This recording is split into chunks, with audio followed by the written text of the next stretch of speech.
설교를 통해서 오늘 말씀의 제목은 꼭 바른 생활 해야 하나요? 라는 오늘 설교 제목 속에 신앙, 그 다음에 세상에 대해서 이야기하면서 오늘 제목에 대해서 설교를 하겠습니다. 자, 바른 생활이라는 것은 이 정의, 의를 이야기하는 건데, 세상적으로 볼 때의 정의, 의, 옳음, 이 바른, 이것을 삶으로 이야기하면 바른 생활인데, 합당한 생활이라고 오늘 본문에는 기록이 되어 있죠. 세상적으로 볼 때는, 역사적으로 볼 때 바른 생활의 정의가 있습니다. 그래서 지금 세대에 아무리 정의라고 외쳐도 역사적인 판단을 받아야 돼요. 그래서 우리가 멋진 영화 보면은 뭐 이렇게 죽으면서 또는 뭐 하면서 역사가 너를 판단할 것이다, 너를 심판할 거다, 뭐 이런 이야기도 하고 그러잖아요. 세상의 기준은 장구한 역사를 통해서 그 역사가 바르고 옳고 정의를 판단한다 하는 거예요. 자, 그런데 하나님께서는 우리 인간 스스로에게도 살아가면서 바른 생활이 뭔지, 옳은 게 뭔지, 정의가 뭔지에 대해서 알을 수 있도록 우리 안에 양심이라는 것을 주셨어요. 그래서 양심의 심판을 스스로 받도록 만들어 놨어요.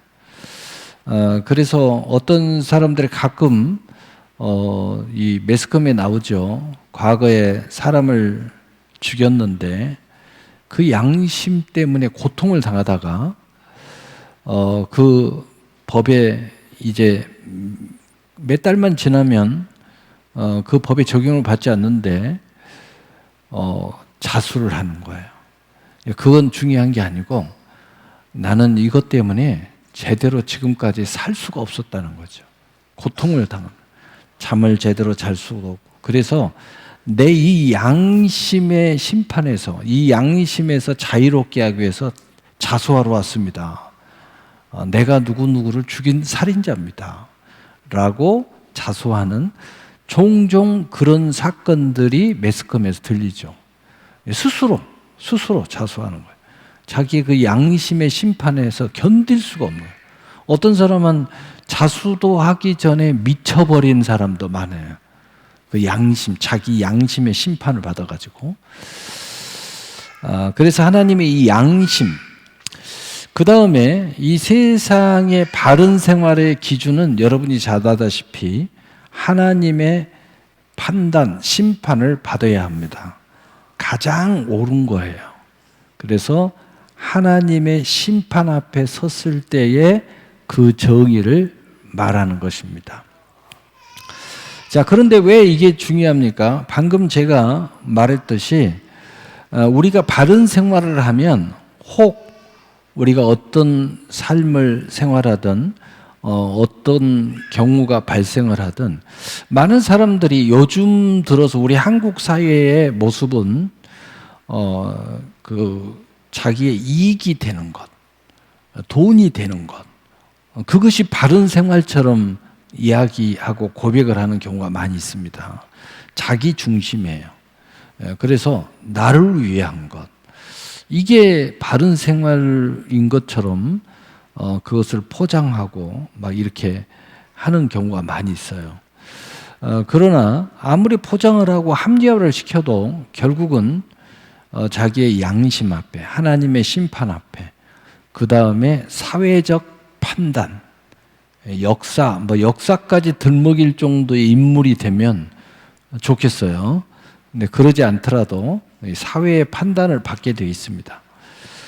심지어는 사회까지 갈 필요도 없어요. 가족의 판단을 받아요. 가족 안에서도 이미 판단을 합니다. 내 주변의 친구들이 나를 판단을 해요. 아유, 저 친구는 지밖에 모른다고 말이에요. 그런 판단을 받죠. 그런데 바른 생활을 하면 좋은 게 뭐냐면은 설사 내가 이익을 못 보더라도, 내가 손해를 받더라도, 내가 엄청나게 노력을 했는데 나는 이 바른 생활을 통해서 노력을 하잖아요. 그러면은 엄청난 노력을 했는데 결과가 안 좋더라도 나는 자유할 수가 있어요.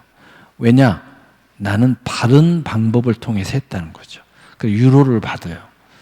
특히 신앙인들은 하나님이 보시기에 내가 비록 성공은 못했어도 내가 좋은 결과를 세상적으로 내지 못했어, 내가 이익은 보지 못했어, 내가 돈은 제대로 못 벌어도 하나님 보시기에 내가 바른 생활을 했다 이 말이에요. 그래서 떳떳해지는 거죠. 자유해지는 거예요. 그런데 내가 못된 짓거리를 하고 나쁜 짓을 하고 사기를 치고 협박을 하고 공갈을 하고 온갖 것을 해서 내 이익이 되고 나에게 도움이 되게끔 하는 것을 했다. 그러면 나는 알잖아요. 그게 바른 생활이 아닌지. 그래서 뭐 역사가 판단 안 하더라도 주변이 다 판단하고 있고, 또 내 양심이 판단하고 있고, 하나님의 심판을 받게 돼 있고, 그런 사람들은 비록 세상에서 성공을 하더라도, 돈을 많이 벌더라도, 내가 원하는 대로 내 삶을 이루었다 하더라도 자유로움이 없습니다. 편안함이 없어요. 왜? 온갖 나쁜 짓을 다 했기 때문에 양심의 자유가 없죠. 그리고 결국은 판단을 받도록 돼 있어요. 그래서 오늘 우연찮게 어떤 유튜브에서 평생 북한에서 신문기자를 하신 여자분인데, 그분이 아주 장구하게 긴 사설을 해결에 한번 들어봤는데 그 중에서 한마디 하더라고요. 악인을 통하여 심판 반드시 받는다. 그러면서 북한 그 사람은 누구하고 짝짝꿍해가지고 요즘에 잘 나가는 것 같지만 걔한테 심판받을 거라고 그렇게 이야기를 해요. 그래서 악한 자는 악한 자에게 심판을 받고, 그 악한 자가 스스로 서로 도모하고 자기 편인 것 같지만 결국은 나중에는 그 악한 마음이 그 악한 자를 그 악한 짓을 통해서 심판받도록 돼 있다는 거예요. 그러니까 우리 주변에 보면은 이게 바른 생활을 하는 사람들은 고난을 받고 어려움을 당해도 바른 생활과 바른 생활의 사람이 만나서 합력해서 선한 일을 하면은 끝까지 이건 좋습니다. 왜냐하면 서로 바른 마음을 가지고 했기 때문에 서로 위로하고 격려하고 응원해줘요. 그런데 이 악한 자들이 자기의 이익을 통해서 우선은 짝짝꿍하고 자기 편 짜가지고 이렇게 한 사람들은요, 나중에 승리했어요. 자기들이 나름대로 목표를 달성해서. 그러면은 나중에 어떤 일이 벌어지느냐? 자기끼리 싸워요. 그래서 누군가 하나는 죽어야 돼요. 우리 한국 정치 사회에서 계속 보고 있잖아요. 자기 팀인 줄 알았는데 정권을 잡고 대통령이 되니까 하나씩 죽어나가잖아요. 이제는 내가 잡았다 이거지. 이제 너희들 다 필요 없어. 죽어야 돼, 너희들. 왜? 나 혼자 독타제해야 되니까. 이 악한 자들은 그렇다는 거예요. 그래서 우리가 바른 생활을 해야 하면은 우리가 자유할 수 있다는 것은 관계도 자유하고 하나님 관계에서도 자유할 수 있고요. 그리고 설사 내가 세상에서 좋은 결과, 남이 볼 때 성공 이런 거 못했어도요, 가장 중요한 것은 내가 자유할 수 있어요. 내가 평안할 수 있어. 그리고 세상 기준으로 열매가 없어도 영적인 열매, 바른 생활의 열매가 많이 있잖아요. 정말 내 양심이 인정하는 열매가 많이 있어요. 하나님이 인정하는 열매가 많이 있어요. 그리고 내 주변이 나를 아는 사람들이 저 사람은 정말 바른 사람이야, 착한 사람이야. 그런 열매들이 많이 있잖아요. 그래서 마음이 평화한 거죠. 이런 특징을 가지고 있어요.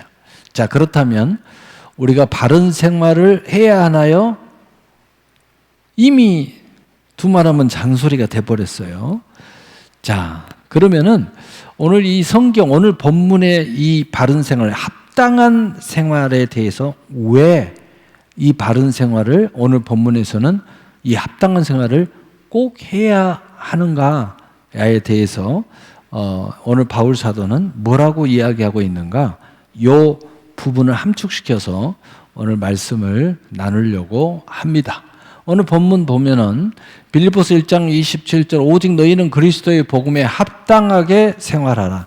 이는 내가 너희에게 가보나 떠나 있으나 너희가 한 마음으로 서서 한 뜻으로 복음의 신앙을 위하여 협력하는 것과. 자, 오늘 본문에 먼저 이것을 오늘 명제 제목을 풀기 위해서 에베소 4장 1절 우리 함께 읽어보겠어요. 시작. 그러므로 주 안에서 갇힌 내가 너희를 권하노니 너희가 부르심을 받은 일에 합당하게 행하여. 아멘. 자, 부르심은 크게 두 가지가 있어요. 첫째, 예수 믿도록 하나님이 부르셔서 믿음을 주시는 부름이 있어요. 그 다음에 두 번째 부르심은 예수를 내가 믿었어요. 하나님 자녀가 됐어요. 이제 믿음이 생겼어요.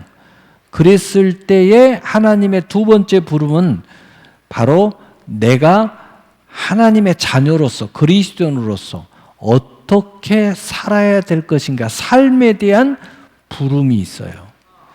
그래서 하나님의 뜻대로 내가 사는 목적을 하나님이 부르신다는 거죠. 자, 그런 의미를 이해하면은 왜 우리는 부르심에 받은 게 합당하게 행하느냐? 첫째, 우리는 복음을 통해서 우리가 부름을 받았다는 거예요. 그래서 이 두 가지를 간단하게 바울 사도는 이야기해요. 복음에 합당하게 생활하라는 거예요. 왜? 내가 복음으로 부름을 받았다 이거예요. 내가 구원을 받았어요. 그리고 내가 삶에 대한 여러 가지 하나님의 약속과 선물의 부름을 또 받았어요. 그러니 당연히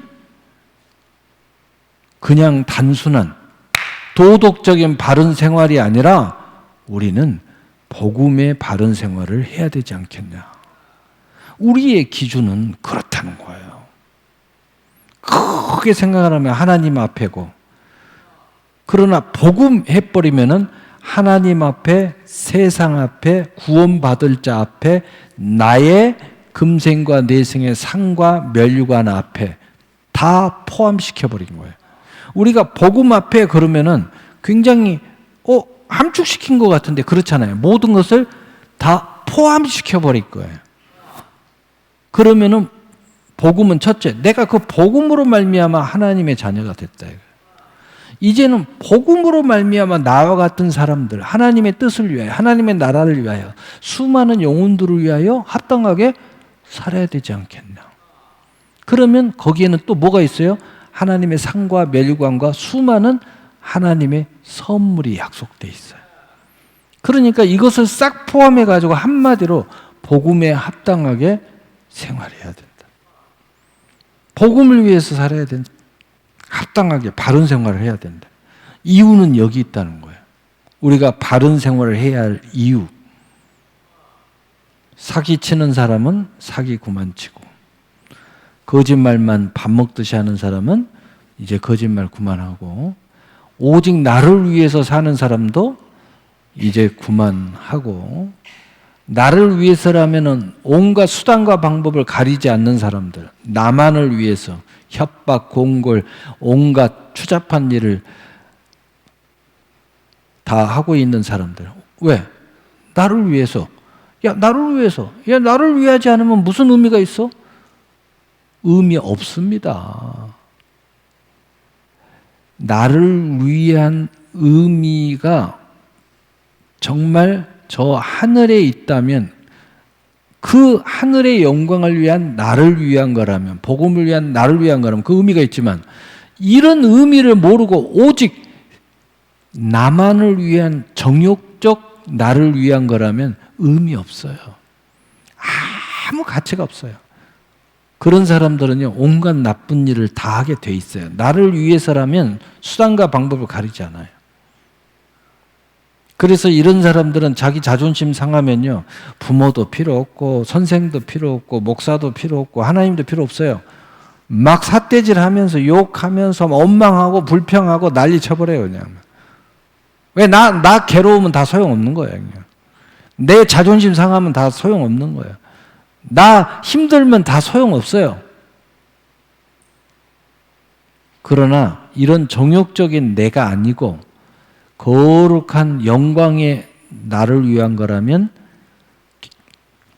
어려움이 있어도 겸손해지면서 왜 어려움이 나에게 있지? 라고 깊이 상고를 하는 거죠. 깊이 생각하는 거예요. 깊이 생각하는 겁니다.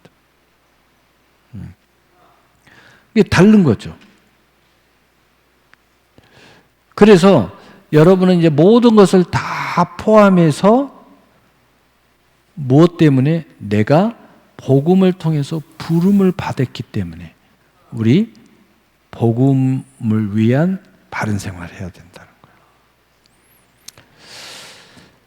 빌립보서 3장 20절 우리 함께 읽어봅시다. 시작. 그러나 우리의 시민권은 하늘에 있는지라 거기로부터 구원하는 자 곧 주 예수 그리스도를 기다리노니. 아멘. 자, 우리는 하늘의 시민권자라는 거예요. 여러분이 구원을 받았다면 하늘의 시민권자예요. 그래서 우리는 이 바른 생활을 해야 돼요. 왜? 다르니까. 그런데 우리가 믿음으로 하늘의 시민권을 가졌지 지금 구원이 완성된 건 아니에요. 우리는 여전히 우리 구주인 예수님이 나를 데리고 천국에 갈 때를 기다리고 있는 거예요. 기다리고 있으면서 지금 이 세상에서 이런 생활 저런 생활 또 이것을 뭐 사명적으로 은혜적으로 생각하는 사람은 그러기 때문에 더 하나님 앞에 열심히 하고, 아직 그런 의미를 잘 모르는 사람은 세상에 탐닉하고 하나님의 은혜 앞에 심지어는 방탕하기까지 하고. 어쨌든 간에 중요한 이유는 뭐냐, 우리가 하나님의 시민권자지만 내가 그리스도를 기다리고 있는 거예요. 그분과 함께 천국에, 진짜 천국에 입성하기를 지금 하나씩 하나씩 기다리고 있어요. 때가 이르기까지 기다리고 있는 사람이기 때문에 우리는 바른 생활을 해야 된다.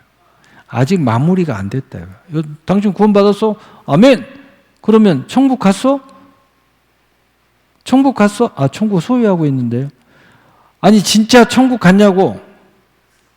이제 앞으로 이루어지죠. 그러니까 똑바로 생활하라고 이 말이에요. 똑바로 그러니까 우리가 생활해야 된다는 거예요. 아직 100% 이루어진 완성된 건 아니다 이거예요. 우리는 지금 이 길을 가고 있는 사람이라는 거예요. 그래서 우리는 바른 생활을 해야 된다는 거예요. 그래서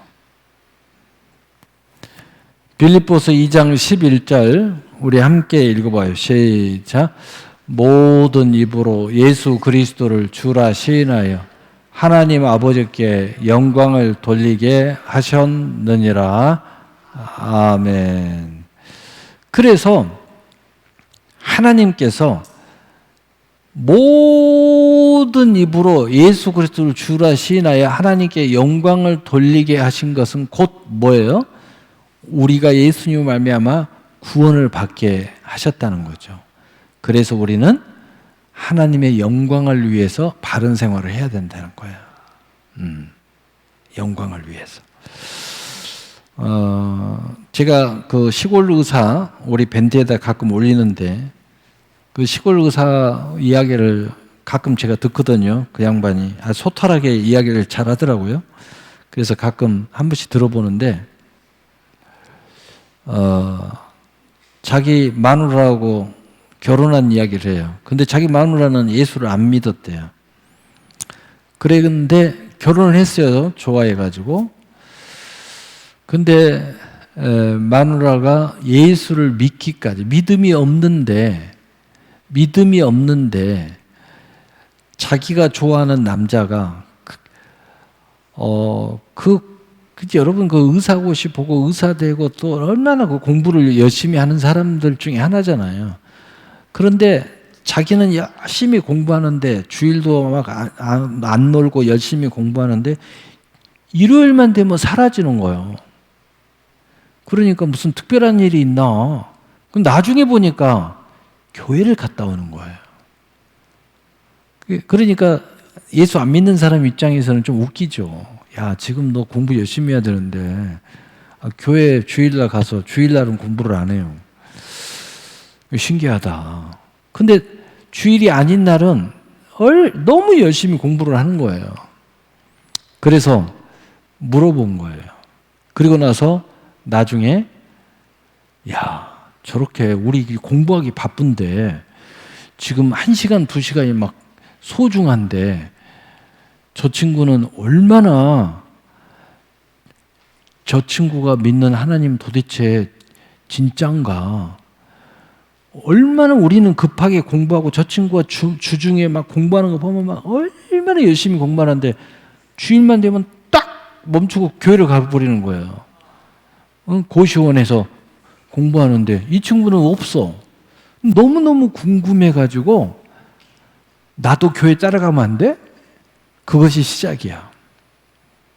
그런데도 자기 마누라가 결혼하고 교회를 같이 다녔는데 믿음을 갖기까지 시간이 필요하더라는 거예요. 자기 마누라가 그렇게 열심히 했는데 그런 마음으로 마음을 열고 열심히 예배드리고 이렇게 자기 따라다니면서 모든 예배 다 드리고 이렇게 하는데도 약 한 2년 3개월인가 7개월 걸리더래요. 그 정도 지나니까 믿음이 생겼다고 하더래요. 그렇게 노력을 했는데도 믿음이 없이 다닌 거예요. 근데 그 정도 열심히 하니까 어느 날 믿음을 가졌다는 거예요. 그런데 그 계기가 뭐냐? 여름 수련회 갔다 와서 믿음을 가졌대요. 그래서 여러분 우리는요, 그냥 평상시에 이렇게 신앙생활 하다가도 한 번씩 수련회를 해야 되는 거예요. 우리 작년 수련회 옛날에는 많이 했는데, 예? 여름 되면 작년 수련회도 하고 막 이렇게 하잖아요. 그런데 이렇게 가끔 예배 드려가지고 믿음 생기기가 쉽지가 않습니다. 정말 여러분들은 기적 같은 사람들이에요. 이렇게 해도 믿음을 가졌으니까. 근데 보통 사람들은요, 몇박 며칠 먹고 자고 싸고 하면서요, 막 돌리면서 함께 기도하고 막 그러다가 하나님 만난 거야. 응? 우리 김한나 권사도 그거 가가지고 하나님 만났죠? 그랬어요, 안 그랬어요? 그렇죠. 내가 아직도 기억하고 있어요. 벌써 학생 시절 때 우리 그때 단체로 갔었잖아. 근데 거기 딱 갔다 오더니 하나님 만났다는 거예요. 그때서부터 확 사람이 달라지더라고. 응? 그때서부터 권사의 길을 달려오기 시작했지. 하나님 만나니까 확 달라져 버려. 응? 그래서 이 하나님의 이 영광을 위해서 우리가 바른 생활을 해야 된다. 하나님께서 우리에게 이런 은혜를 주셔서 예수 그리스도를 우리 주라 시인하게 만들어 주신 거기 때문에. 그래서 우리는 이 하나님의 영광을 위해서 바른 생활을 할 때에 우리가 하나님의 영광을 드러내고 그 시골 의사가 될 사람이 그런 모습을 가지니까 그 옆에서 같이 공부하던 그 여자가 관심을 가진 거예요. 그리고 궁금하고. 그런 모습을 하나님의 영광을 드러내니까 그것이 곧 부름이 된 거예요. 근데 이 시골 의사가 하는 말이, 저는 지금까지 전도 평생에 한 명 했는데 그 한 명이 우리 마누라입니다. 근데 그것도 자기가 전도한 게 아니고 지가 따라 나와가지고 전도가 된 거예요. 그게 뭐예요? 묵묵히 하나님의 영광을 드러내는 삶을 살다 보니 그렇게 됐다 이 말이야. 자, 유다서 1장 3절, 4절 우리 함께 읽어봐요. 시작. 사랑하는 자들아, 우리가 일반으로 받은 구원에 관하여 내가 너희에게 편지하려는 생각이 간절하던 차에 성도에게 단번에 주신 믿음의 도를 위하여 힘써 싸우라고 편지로 너희를 구원하여 할 필요를 느꼈노니 이는 가만히 들어온 사람 몇이 있음이라. 그들은 옛적부터 이 판결을 받기로 미리 기록된 자니 경건하지 아니하여 우리 하나님의 은혜를 도리어 방탕한 것으로 바꾸고 홀로 하나이신 주제 곧 우리 주 예수 그리스도를 부인하는 자녀라. 아멘. 우리가 결과적으로 볼 때 구원을 못 받고 지옥 갈 수많은 백성들이 이 세상에 있는데 그들이 우리 삶에 가만히 들어와 가지고 우리를 미혹한다는 거예요. 그래서 우리는 하나님의 은혜를 받은 사람이에요. 은혜가 뭔지 아는 사람이에요. 그런데 그들의 유혹을 받고 우리도 그들과 함께 놀러 다니고 엉뚱한 짓 하고 그러면서 우리는 하나님의 은혜가 뭔지 아니까 은혜를 자꾸 합리화를 시키면서 방탕한 걸로 바꿔버린다는 거예요. 그래서 결국은 믿음과 은혜에서 떨어져 가도록 만드는 이들이 우리 주변에서 가만히 들어와가지고 친구네 어쩌네 저쩌네 하면서 우리를 끌고 나간다는 거예요. 그러므로 우리는 이 바른 생활을 위해서, 이 믿음의 도를 위해서, 이 신앙의 도를 위해서 우리가 세상에 사는 동안은 거룩한 전쟁을 해야 할 필요성을 우리는 가지고 있는 사람들이라는 거예요. 그래서 우리는 싸우냐 마냐가 아니라 싸워야 할 필요를 갖고 있는 사람들이에요. 왜? 이 하나님의 은혜를 방탕한 것으로 바꾸어서 이들에게 끌려가지 않도록 우리는 싸워서 이 하나님의 은혜를 지켜야 된다는 거예요. 그래서 우리는 이 거룩한 싸움을 싸워야 할 이유가 있다는 것을 알아야 된다. 누구든지 하나님의 은혜자인데 꼭 이렇게까지 막 영적 그런 사람 보면 여러분이 해야 돼요. 우리는 이 거룩한 영적 싸움을 싸워야 돼. 우리는 은혜 타령하면서 방탕으로 흘러가면 안 돼. 너 누구 때문에 그러니? 왜 요즘에 뭐 때문에 그래요? 왜 너를 이렇게 만든 사람이 누구 있니? 그러면 안 돼. 하나님의 은혜를 방탕한 것으로 바꾸면 안 돼. 우리는 이 믿음의 도, 이 바른 생활의 도를 꽉 붙잡고 어떻게 해야 돼요? 천국에 이르러야 된단 말이에요. 그렇기 때문에 우리는 이 바른 생활을 위해서 거룩한 싸움을 싸울 필요성을 갖고 있는 사람들인 것을 우리는 알아야 된다. 싸워야 할 때는 싸워야 된다. 이걸 꼭 이해해야 돼요. 싸움을 포기하면 안 됩니다. 빌립보서 1장 28절 우리 함께 읽어봐요. 시작. 무슨 일이든지 대적하는 자들 때문에 두려워하지 아니하는 일을 듣고자 함이라. 이것이 그들에게는 멸망의 증거요 너희에게는 구원의 증거니 이는 하나님께로부터 난 것이라. 아멘. 우리가 바른 생활을 하다 보면 복음을 위해서 하나님의 은혜 때문에 또 하나님의 영광을 위해서 또 믿음의 도를 바른 길을 가기 위해서 가다 보면 바른 길을 가는 것 때문에 두려움을 느낄 때가 있어요. 왜냐? 대적자들이 아주 험악하게 우리가 이 길을 가는 것을 회방할 때가 있다. 협박할 때가 있어요. 내가 이 길을 가기가 어려울 때가 있어. 그래도 우리는 가야 돼. 왜? 이들이 이렇게 하는 것은 그들이 멸망의 자식이라는 증거고 우리는 그럼에도 불구하고 바른 생활, 이 복음에 합당한 믿음의 도의 길을 가는 것은 구원의 증거라는 거예요. 아무리 그래도 우리는 이 길을 가는 바로 그것이 구원받은 백성의 증거라는 거예요. 이 증거가 사라지면 안 된다는 거예요. 그래서 그럼에도 불구하고 우리는 이 길을 가야 하는 거예요. 아무리 겁이 나고 아무리 두려움이 생겨도 우리는 이 길을 가야 된다. 이것이 구원받은 자의 증거이기 때문에. 우리 결론입니다. 마태복음 5장 10절, 12절 우리 함께 읽어보겠어요. 시작. 의를 위하여 핍박을 받는 자는 복이 있나니 천국이 그들의 것임이라. 나로 말미암아 너희를 욕하고 박해하고 거짓으로 너희를 거스려 모든 악한 말을 할 때에는 너희에게 복이 있나니 기뻐하고 즐거워하라. 하늘에서 너희 상이 큼이라. 너희 전에 있던 선지자들도 이같이 박해받았느니라.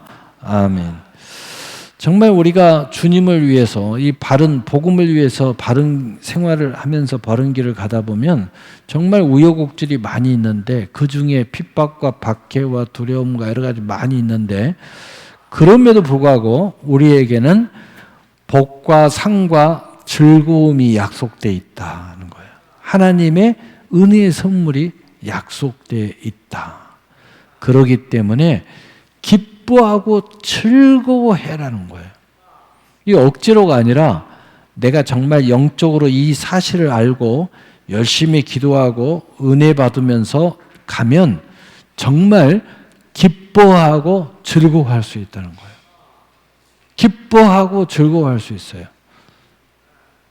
그것은 하늘의 상이 기다리고 있기 때문이다는 거예요. 그래서 우리 예수 믿는 사람은 비록 이 땅에서 조금 뭐가 좀 안 돼도 우리는 낙심하지 않습니다. 이 땅에서도 잘 되면 좋죠. 하나님이 다 축복도 약속하고 있고 또 선물도 약속하고 있고 다 좋죠. 그러나 우리는 꼭 그럴 수밖에 없는 선택을 한다면 우리는 하늘의 상을 선택하는 사람들이에요. 그 어떤 것보다도 우선순위가 뭔지 어느 것이 더 중요한지 우리는 아는 사람들이에요. 그렇기 때문에 이 세상에서 도저히 나에게 답이 없어. 그러면 하늘을 생각하라 이 말이에요. 그러면 어떤 일이 있어도 마음에 상처받지 않고 또 마음을 빼앗기지 않고 기뻐하고 즐거워하면서 살아갈 수 있다는 거예요. 믿음의 사람은 기뻐하면서 즐거워하면서 자유하면서 살아야 돼요. 우리는 이 세상에 매여 있는 사람들이 아니기 때문이에요. 매여 있으나 매임을 당하지 아니하고 우겨쌈을 당하나 쌓이지 아니하고. 왜 그래요? 실제는 우겨쌈을 당했어요. 실제는 포로 돼 있어요. 그럼에도 불구하고 우리의 마지막 도착 천국을 딱 생각하면 갑자기 자유한 거예요. 그래서 순교사를 딱 보잖아요. 많은 사람들이 어쩔 수 없이 순교할 수밖에 없는 상황이 벌어질 수 있잖아요. 그런데 그 순교사에 가서 현장에 가서 그들의 순교의 내용 일기 막 이런 걸 보잖아요. 그러면은 순교할 수밖에 없는 상황이 딱 벌어지잖아요. 그러면 거기서 구원받지 못한 백성들은 울부짖고 난리가 납니다. 근데 구원받은 백성들은 여기서 살고 싶죠. 다 똑같죠. 살고 싶죠. 이 세상에서 복되게 살고 싶죠. 그런데 어쩔 수 없이 죽을 수밖에 없는 상황이야.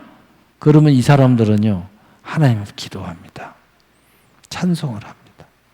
그러면서 죽을 준비를 해요. 그러나 죽을 준비를 하지만 더 이상 슬퍼하지 않습니다. 왜냐? 천국을 쳐다보고 있기 때문이에요. 그러면서 마지막 이 세상에 정말 죽는다는 게 두렵고 무섭지만 또 안타깝지만 믿음의 사람들은 죽는 순간에 내가 이제는 죽을 수밖에 없구나. 이 상황이 내게 왔구나. 너무 내 인생이 아깝지만 안타깝지만 하나님 앞에 몸부림치며 살려달라고 기도했지만 결국은 이 순간이 찾아왔구나 라는 것을 느낄 때 곧바로 나의 모든 걸 동원해서 천국을 바라보는 거예요. 그러면서 기쁨과 즐거움으로 가는 거예요. 순교사에 보면 다 순교하는 사람들이 그렇게 가는 거예요. 제가 그 지역을 기억을 못 하는데 거기 가니까요, 정말 어린아이들조차도 돌에 다 매달아가지고 물속에 빠져서 다 죽이는데 예수 부인하면 살려주겠다. 근데 꼬마가 거기 기록이 돼 있더라. 꼬마가 돌 매달아가고 던지기 직전에 너 빨리 예수 부인해. 그래 꼬마가 울면서 너 죽기 싫어요. 근데 나 천국 갈 거예요. 나 천국 갈 거예요. 하고 죽더라는 거예요. 꼬마가. 내가 그걸 보고 야, 구원받았다는 것이 구원받았다는 증거가 이런 거구나. 죽기 싫다고 엉엉엉 우는데 그래도 나는 천국 갈 거예요 하고 거기서 죽더라는 거예요. 순교하는 거예요. 어린아이가. 근데 그런 게 다 기록이 돼 있어요. 그걸 보고 야, 내가 막 그러니까 이렇게 순교 현장에 한 번씩 갔다 오잖아요. 그러면 정말 정말 나는 정말 너무 잠자고 있구나. 막 이런 생각이 들고 더 기도해야 되겠구나. 막 이런 생각이. 그 어린아이가 무슨 뭐 믿음이 좋은 목사도 아니고 막 어른이고 막 30년, 40년 기도만 하는 사람도 아니고 그런데 그 어린아이들이 그렇게 죽었다는 거예요. 참 안타까워.